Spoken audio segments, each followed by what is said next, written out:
Jerry's junk shop. How much?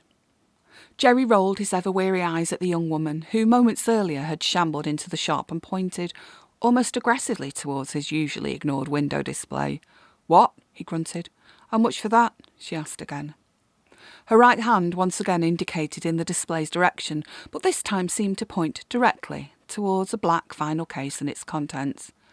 Jerry sniggered, though did so inwardly. Sales was his calling. Shopkeeping was necessary to give him access to people, that was all. And unfortunately, one of the downsides to the shop was the proliferation of young, red-haired students who seemed to believe the world owed them a living. Entitled was what they called it now. In Jerry's mind, the fashionable term simply superseded what he'd always called customers of that sort, stuck up and arrogant with more money than sense. Selling to them, though, was like sliding on velvet. Effortless.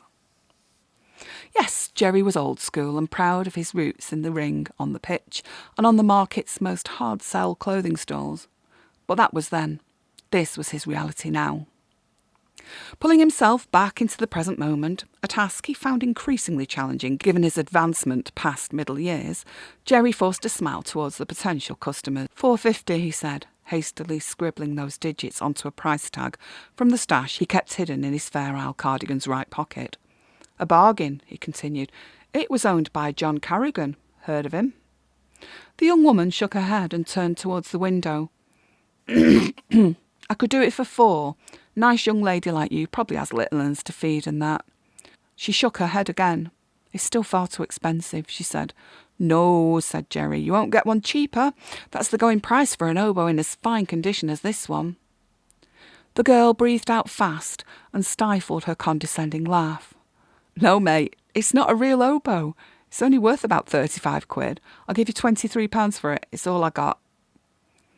Jerry thought for a second.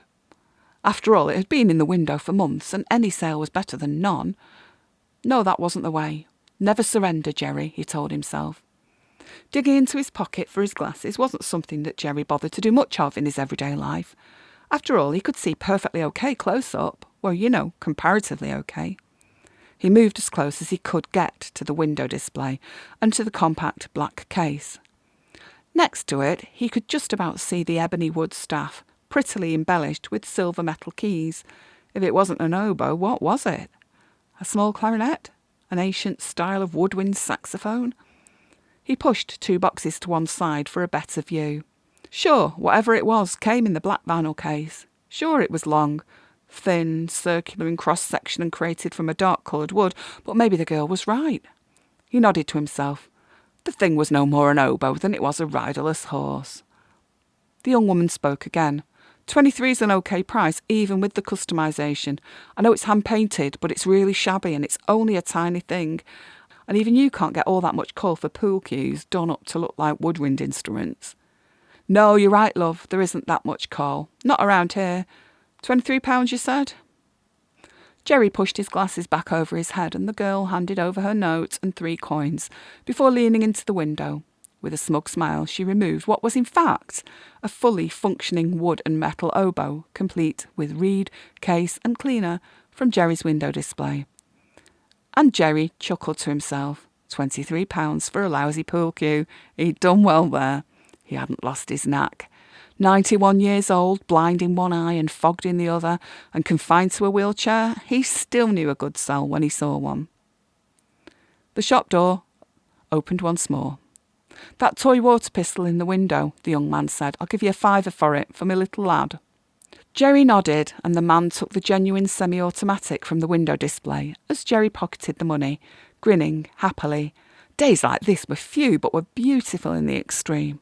He was sure that, as the word got round about the quality goods in his shop, he'd get so much more custom. Past it? No way. That was Jerry's Junk Shop, a short story by Lesley Atherton.